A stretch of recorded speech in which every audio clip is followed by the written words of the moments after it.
So thanks everyone for being together and offering me this opportunity to talk. I mean, it's a great honor to be presenting ideas. Basically, I'm not going to be speaking too much about education, although basically to me education is pretty much everything. So maybe I am speaking about education, but I'm not going to say that word too much. So let me just briefly say a bit what I thought might be helpful in this kind of talk where there's such a diverse audience. So broadly, this talk is about looking at basic phenomena that are mutual to all of us and are the makings of living life as a human being, the way at least I understand it. And life is not simple. It's not simple when things are kind of normal, and it gets harder when we experience times such as now, with a lockdown everywhere, fear of the unknown and rapid change and all that. So generally speaking, what I'll try to do in this talk is just walk you through some ideas that I've come up with, some of them my own, some of them things that I developed from others, just from studying and practicing mindfulness and teaching a lot.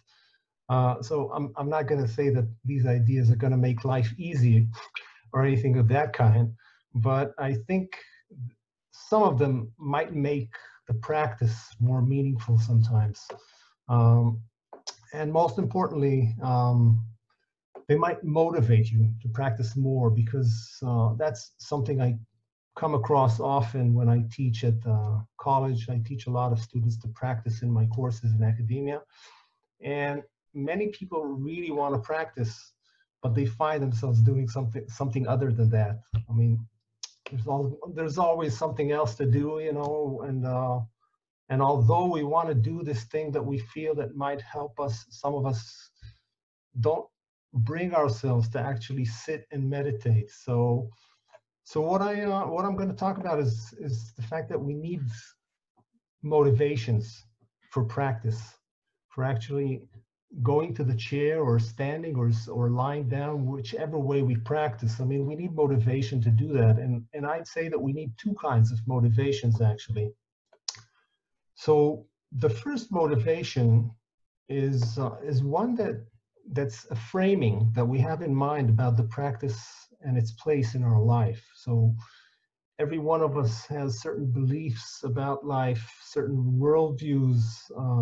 Some of us hold religious beliefs or spiritual ones, secular ones. It doesn't really matter. We all have some kind of a worldview, uh, which has to do with how we think life should be lived by us, actually, and sometimes by others too. And the question is, how does mindfulness practice fit within that worldview? And it's a good idea to think about our worldview and how mindfulness might contribute to it. So, in that sense, a worldview that fits mindfulness in it can be something very day-to-day oriented. I just want to be able to be more calm and handle myself better with others and such things, which is fine. Or it can be something that's loftier. Perhaps I have this worldview of looking at experience in a very broad philosophical way, and I see mindfulness as contributing to that. So what I'm saying is that it's good to understand why actually go and practice, and it's not all that obvious in many cases, and sometimes it's elusive. One day we think of it one way, and another day we think of it in a different way, and it's good to think about that. The second motivation is a different one. I mean, because once we get ourselves to practice, it's not that easy. I mean, let's face it. I mean, sitting and watching the breath, or sitting and or lying down and scanning our body, scanning sensation differs. I mean, this could be quite a boring task, and we have to muster some kind of motivation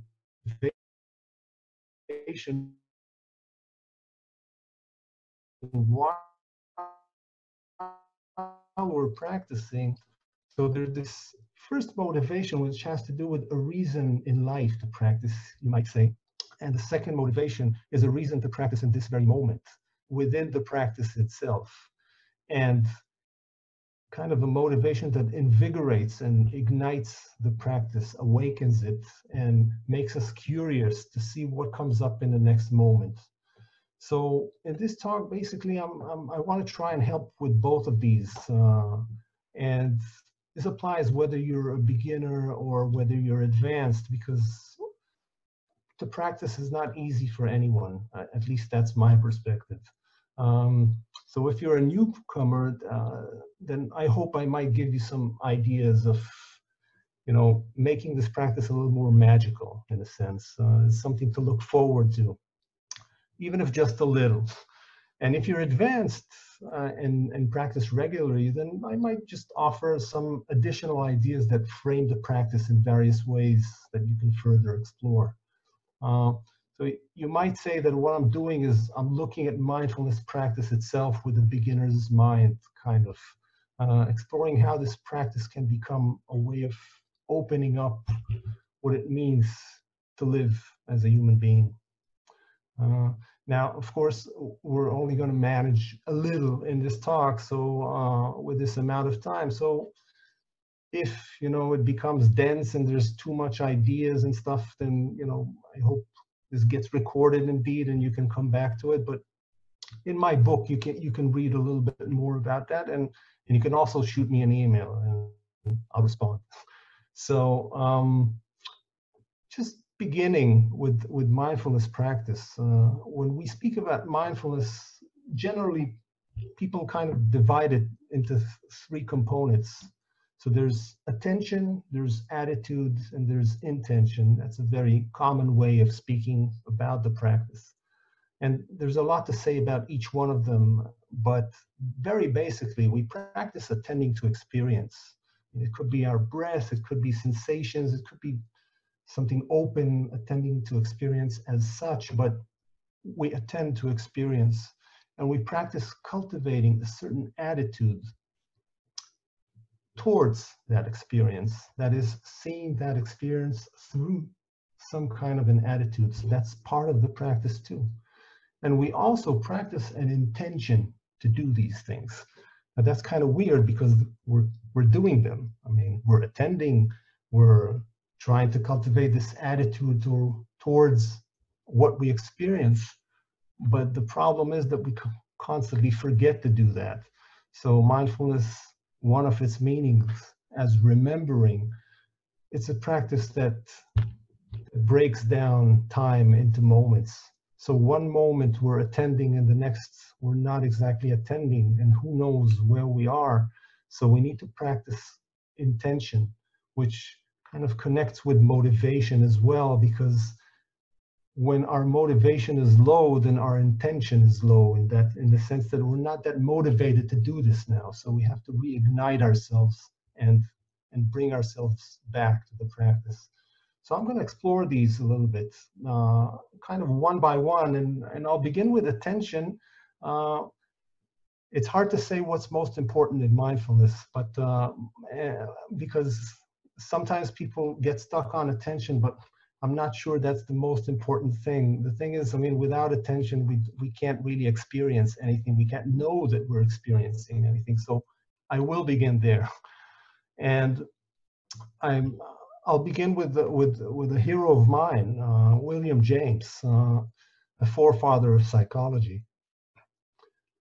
So I once read a sentence that William James wrote that kind of blew me away.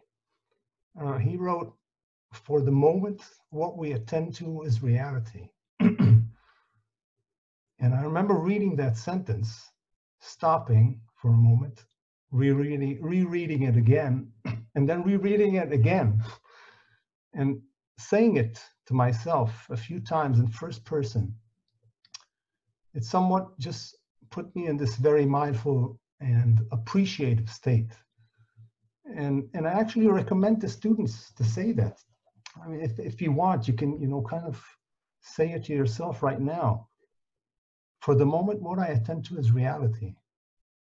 And you can say it a number of times. And it has some kind of an effect on you when you just really attend to that sentence and its meaning. It becomes kind of a mantra. So your reality at this very moment is defined by what you attend to. And it seems to be the case that this applies to any moment in your life. Now, of course, you can get fancy and speak of your brain and body and mind and consciousness and everything, but I'm speaking about just experience. So we have that. We're each experiencing moments of reality in which this inner flashlight of attention discloses it moment by moment. Now, whatever you have in your experience is your reality.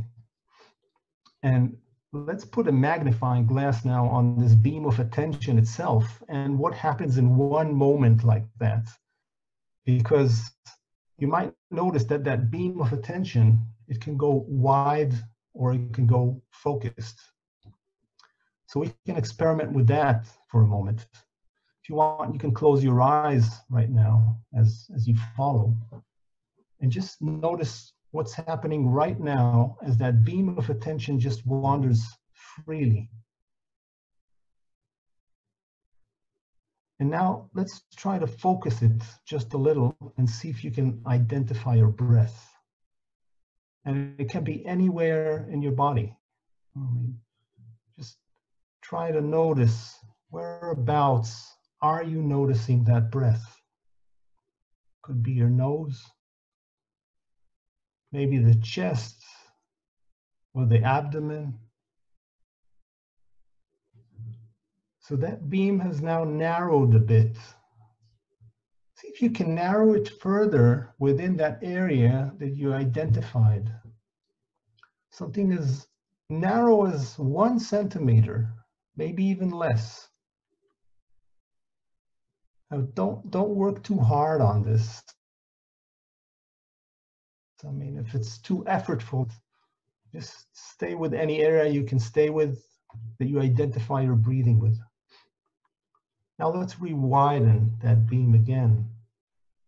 See if you can capture your whole body, your entire body with that beam of attention. And if you had your eyes closed, you can open them or leave them closed as you wish. We have this flashlight of attention, and wherever it shines from moment to moment is our reality, and it can shine wide or it can be more focused. There's more to it, and we'll get to this later. And by the way, don't worry if you had trouble with focusing or widening attention. You're not alone in that. And that's an important reminder that I actually remind to my students and to myself in many cases, that this is why it's called a practice. It makes sense to practice only those things that we do not know how to do. So that reminder in and of itself goes a long way to the component of attitude that I'll later get to as well. So I'm just going to remind ourselves what we're trying to do here. So I'm trying to open up mindfulness practice in different ways that will make you want to experiment with it, because this spirit of experimentation within the practice is part of what motivates us. We need to be adventurous in some sense within our bodies, within this practice. And in terms of this flashlight of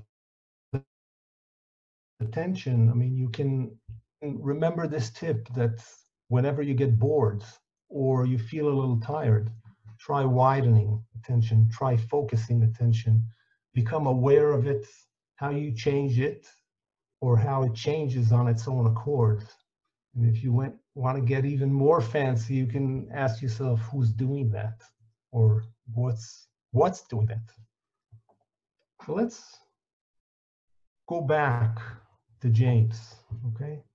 So we had that mantra, I would say, for the moment, what we attend to is reality, or for the moment, what I attend to is reality. Let's say something about that reality. So the thing is, when I think of reality, and I think some people are like me in this sense, we think of it as a space in which we live in. And when you practice mindfulness, there's a shift there. It becomes something that's more of an unfolding moment for moment in time.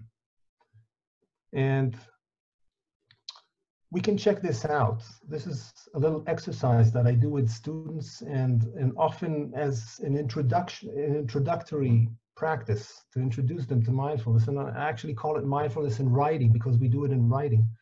And you can do this mentally, or you can do it in writing. If you're on a computer, you can open a window or a word processor. If you're on the cell phone, then just an app that you can write in. And in the next 2 minutes, I'm just going to ask you to imagine that you're a witness to experience. All you're responsible for is just registering what's happening. So you don't need to do anything but make a list of whatever you notice in your experience. So it might be a sound, a thought, a sensation, it doesn't matter. You don't need to look for anything special, just let it come to you. So we'll take a couple of minutes and we'll do that. We'll just make a list of the stuff that we're noticing from moment to moment. Okay? Let's start right now.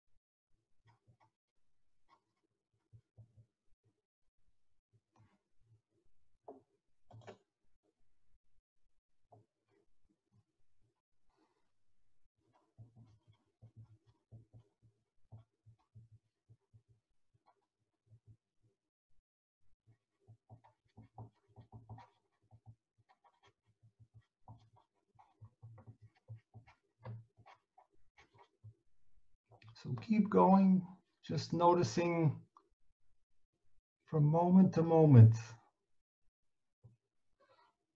what's there.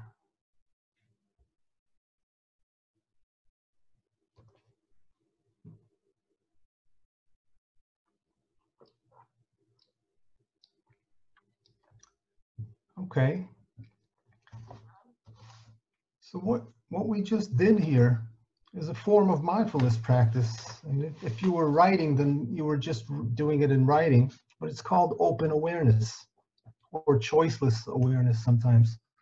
We attended to our experience as uninvolved witnesses and allowed it simply to unfold. Now, we can bet that our lists are different. It's not just because we're sitting in different rooms and hearing different sounds, and we're in different countries right now. Even if we had sat in the same room, our attention would probably be directed to different stimuli. And that's because attention is a selective process. So for the moment, what I attend to is reality, but my reality is probably different than yours. So what I'm saying basically about reality is that it's not just attention that selects something from reality. It's not just attention that's a selective process. Reality is a selective process. And just as a side remark, I'll just throw something to consider here. I mean, if we bring this to bear on disagreements between people, even at this very basic level of our selective attention, our minds simply draw information from experience in very different ways. We draw conclusions, form opinions, and worldview based on different data. And I'll leave this for you to further develop this idea, but generally what I'm saying is that every moment of mindfulness practice holds seeds of these various ideas about life. And this begins with attention that collects these moments of reality. So when we practice like this, when we practice open awareness, this whole idea of what reality is, it actually shifts. It's not just this big space that we live in, it's actually an experience that unfolds from one moment to the next. It unfolds as we live it in the only time in which we can actually attend to something, which is the present. Now, the thing is, sometimes people get a little romantic about the present, and I don't tend to do that. The present can be very unpleasant. So when people sometimes tell us not to worry about it and be here now and all that stuff, it actually can become quite annoying, because right now in the present we feel quite bad. So what I am saying, however, is that when you practice mindfulness, then you engage reality in a very different way, and the present feels a little different. And for beginners, this actually takes getting used to. Sometimes for some people, this new kind of relationship with time and with the body and with experience is something that needs to be helped. So best thing to do in these cases, for me at least, is to ask people to practice with open eyes and not with closed eyes. That could help it, and writing actually also processes this better.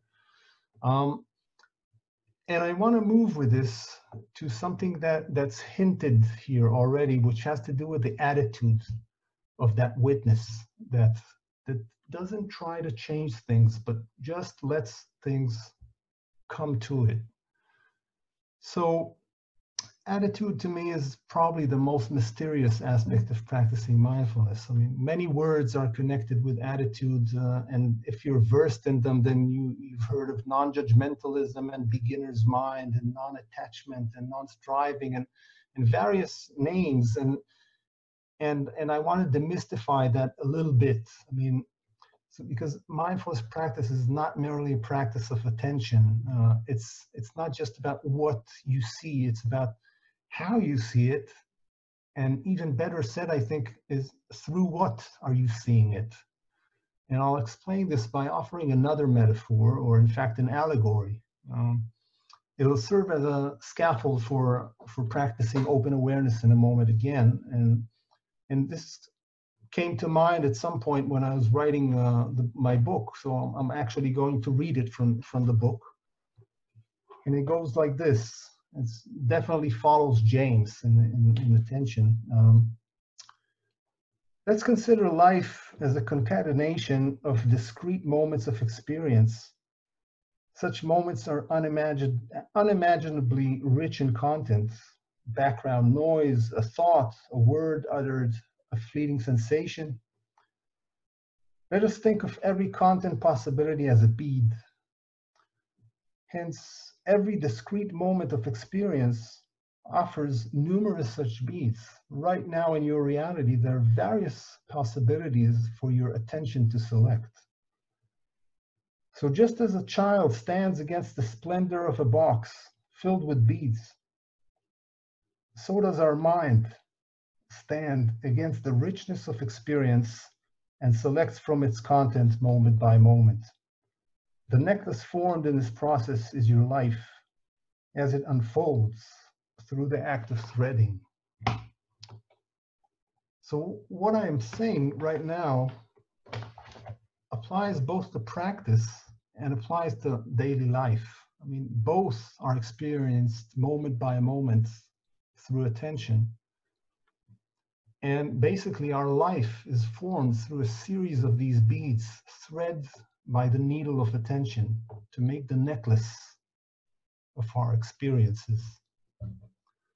The thing is, there's a very big difference between the attitude we cultivate during mindfulness practice compared to the attitude that we carry during our daily lives. When we practice open awareness, as we did before, and we'll do again in a moment, we're not doing the actual threading, or we're practicing not doing it. I mean, it kind of happens on its own accord. The beads just come and they're thread. We allow attention to select the beads as it pleases, and we just follow. But in daily life, we don't function that way. I mean, we try to direct attention in accordance with our aims, with our goals, big or small. Now, don't get me wrong, I'm not saying that we need to renounce this daily mode of being at all. I mean, we all have intentions, wishes, and we want to experience self-fulfillment in our lives, but by doing things and pursuing goals. So that's not a problem at all. It's part of being human, a whole human. Our problems begin when we get caught in this mode, trying to achieve those aims, arrive at places, manage to do all the things we think we need doing, and we run into difficulties. We run into personal difficulties, social, global, just like we're all experiencing at this period in history. And this reminds us that we have quite minimal control over our external world. I mean, we try to do things and it doesn't always go our way. So when we face adversity, we realize that we have less control over things, less than we tend to believe. It's then that we might be called to explore an attitude that is the opposite of the one we normally carry. So we're looking for an attitude in which we let things be what they are without our trying to change them in accordance with our wishes. So during practice, we shift from trying to control external conditions to trying to come to terms with them by working with ourselves. So we're not trying to control the world out there, we're trying to work with ourselves. And I'm kind of hesitant in saying we're not trying to control ourselves, really. It's not exactly control, it's something more subtle than that. So before I say something additional about attitude, I want to actually practice again open awareness, if you will.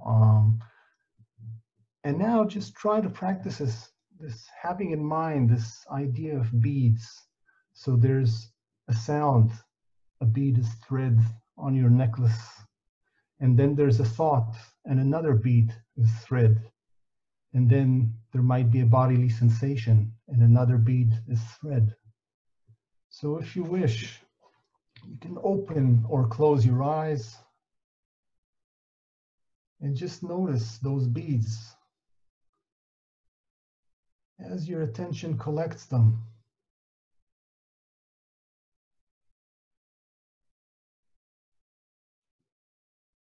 So you're not intentionally threading.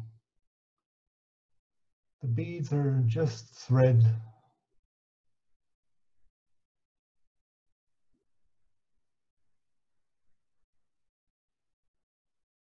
And you're just there, letting it happen.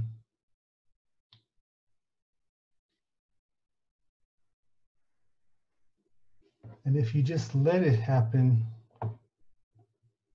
and you're not involved in creating new beads and looking for certain beads, then that's part of that attitude of being non-judgmental, non-attached, non-striving.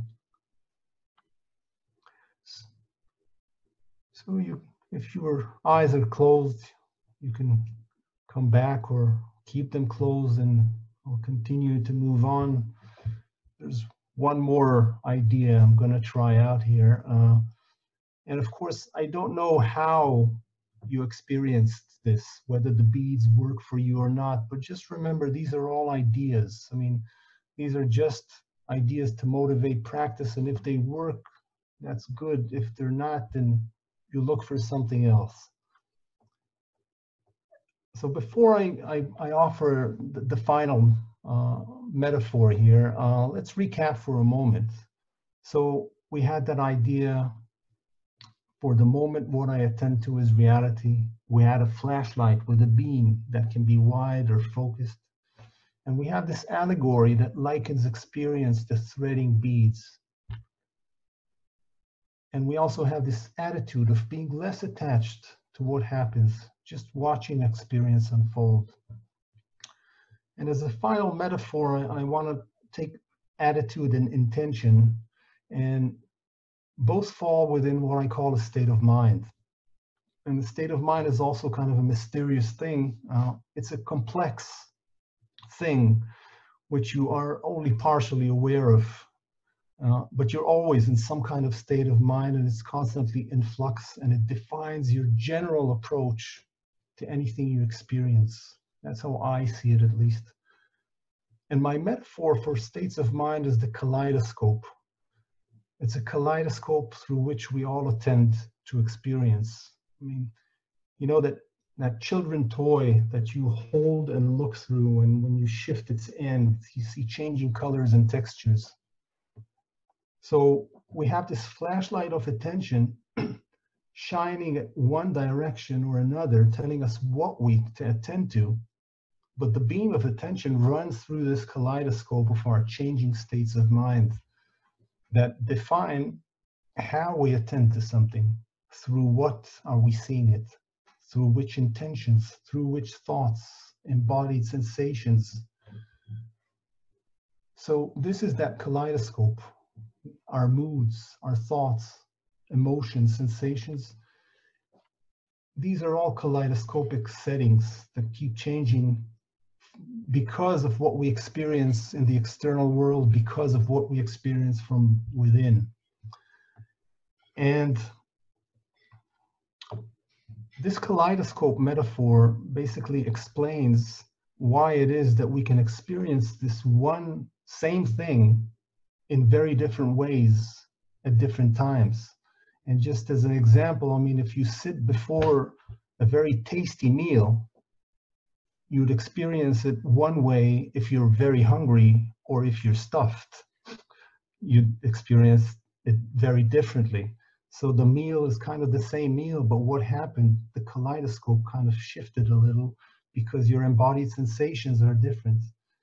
This kaleidoscopic setting is affected by pretty much everything. It's all your past there, all your conditionings that come to this moment, and it's what you've just done that shifts it. And it's also your plans for the future, because if you're right now in a rush, or you're patient and you have a lot of time, that will clearly affect how you're experiencing this moment.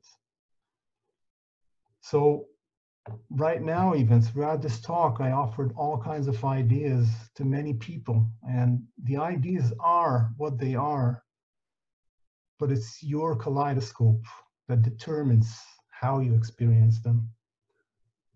And the same applies to this coronavirus that hit us all and shifted all of our kaleidoscope settings in various ways.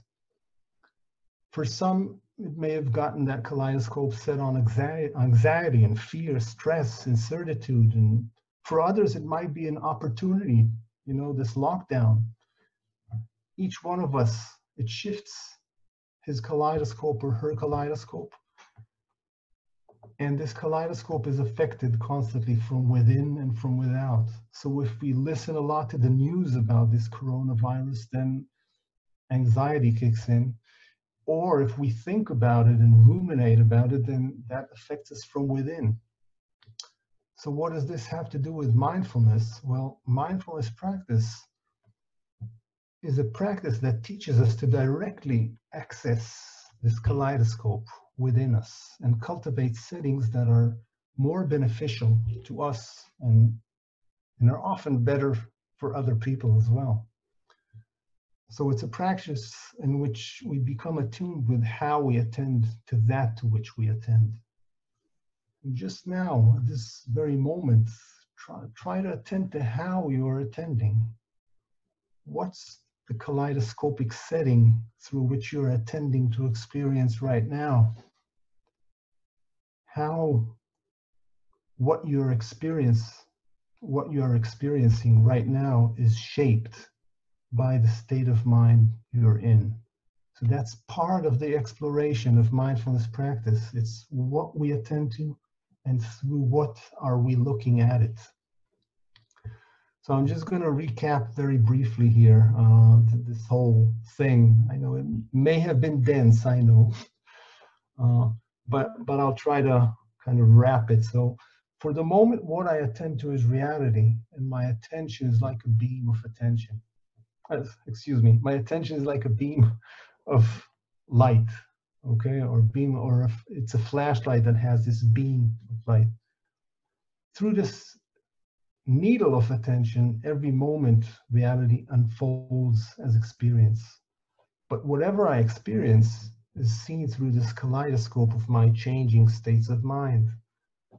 And when we practice mindfulness, we practice having better understanding of what we attend to and how we attend to it, and working with that understanding.